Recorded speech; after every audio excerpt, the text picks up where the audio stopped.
Now let's return to the bus accident and learn how to use the START techniques. I need everybody who can stand up and walk to do so. You just stand up and walk outside here over to the curb.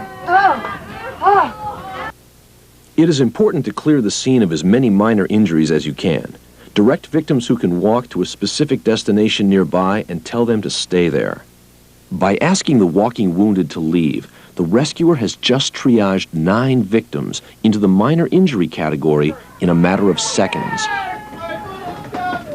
How are you two doing? You two look okay. Fine. I need you guys to stick around to help me, so just wait right here, okay? Non-injured bystanders can be used as a resource to help provide basic first aid to those who are injured.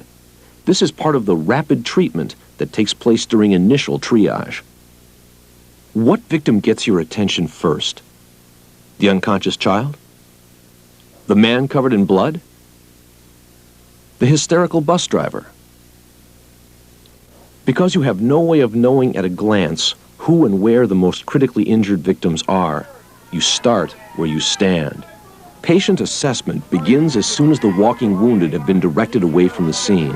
The START assessment is simple and easy to learn. It only has 3 steps.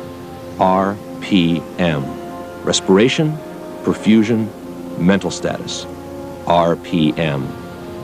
When you're facing a multi-casualty incident and you're all revved up, just remember RPM. Now we'll learn how to use RPM to assess each patient in about 30 seconds. Respiration is the first assessment because it is the most critical function.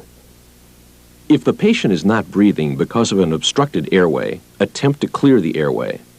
Depending on the type of obstruction, either reposition the patient's head or remove any debris that may be lodged in the throat. While repositioning an injured patient's head may be contrary to what you've learned about cervical stabilization, Dr. Greg Super explains how to handle a patient who's unconscious and not breathing. If we do nothing, he's a certain field death. If we open his airway, we may aggravate an existing cervical spine fracture. We chose to make that intervention. If we open his airway, he makes attempts to breathe, and we can keep that airway open, he may have a chance to survive. If we leave the airway closed, he has no chance. If respiration cannot be reestablished with these simple measures, don't waste time attempting CPR. The first rescuer's basic instinct might be to begin CPR on the first one he encounters. That would be a mistake. These people die. If the first rescuer goes to CPR on the first victim he finds in full arrest, he will not be available to help those who still have a chance at living. Non-breathing patients are considered non-salvageable and are categorized deceased. Move to the next patient.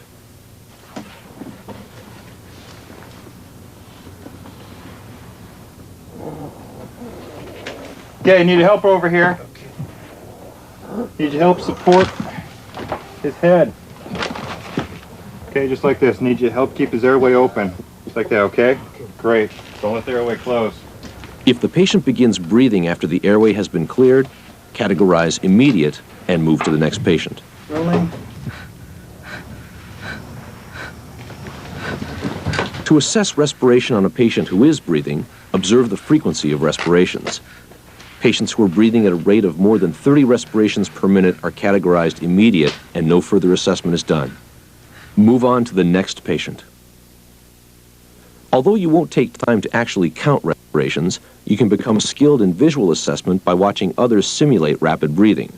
With practice, you will be able to easily differentiate between a person who is breathing faster than 30 respirations per minute and one who is breathing at a normal rate. If a patient is breathing slower than 30 respirations per minute, proceed to the next assessment, perfusion. Here's how the respiration assessment looks on the START flowchart. If the patient is not breathing, reposition the airway. If breathing does not resume, the patient is non-salvageable and is categorized deceased.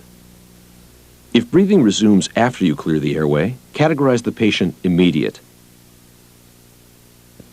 Patients who are breathing at a rate of more than 30 respirations per minute are categorized immediate and no further assessment is done.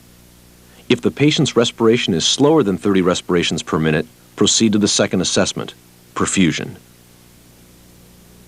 In a multi-casualty setting, the capillary refill test is the fastest and most effective way to check perfusion or circulation. To do this, press down on the patient's nail bed and release the pressure. The skin underneath the nail should return to normal color within 2 seconds if perfusion is adequate. If it takes longer than 2 seconds, categorize immediate and move to the next patient. The radial pulse can also indicate perfusion status. If you cannot feel a pulse, the systolic blood pressure has probably fallen below 80. The patient's legs should be elevated to improve blood flow to the heart, lungs, and brain, and the patient categorized immediate. Put as much pressure you can on there. I need you to stop her bleeding, okay? In situations where a patient has severe external bleeding, direct the patient or a bystander to apply pressure to the wound.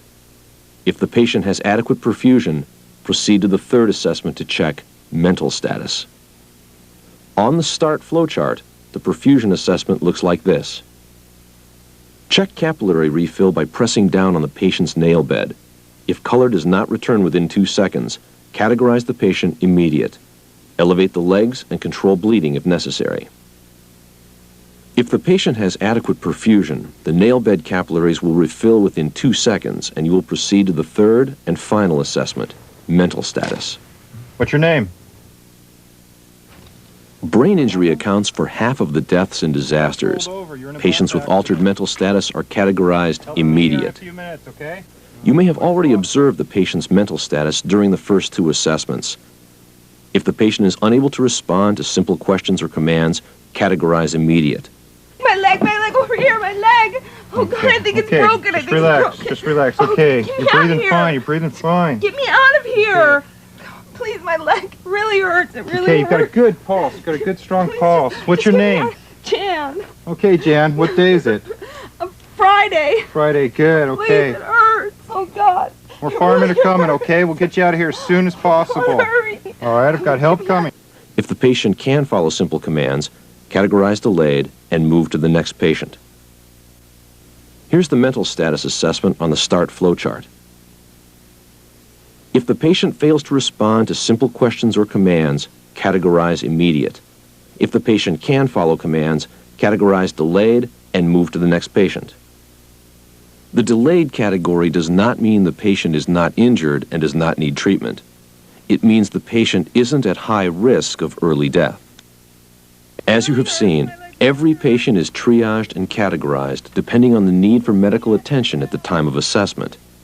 Immediate patients need to leave the scene as soon as transportation arrives.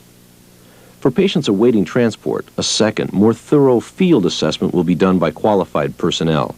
They will update the patient's condition and provide further treatment. You have just seen how quickly and efficiently you can use START triage to rapidly categorize and treat patients. When you're one of the first rescuers at a multi-casualty incident, your START training ensures your efforts do the most good for the most people. In this video, you have learned how to direct the walking wounded away from the scene to reduce the number of patients you need to assess, how to use bystanders for rapid treatment of severely injured patients, how to start where you stand to begin patient assessment, how to use RPM to rapidly assess a patient's respiration, perfusion, and mental status, and how to use a triage tag as a method of categorizing patients. The START plan is the answer to the first responder's question, what do I do now? He has 2 critical things to accomplish. The first is to find those victims most likely to die at the scene, and the second is to bring medical organization to the scene. START is a time-saving, life-saving way to prioritize and help patients who are in the greatest danger of dying. When every second counts, the START system wins the race against time.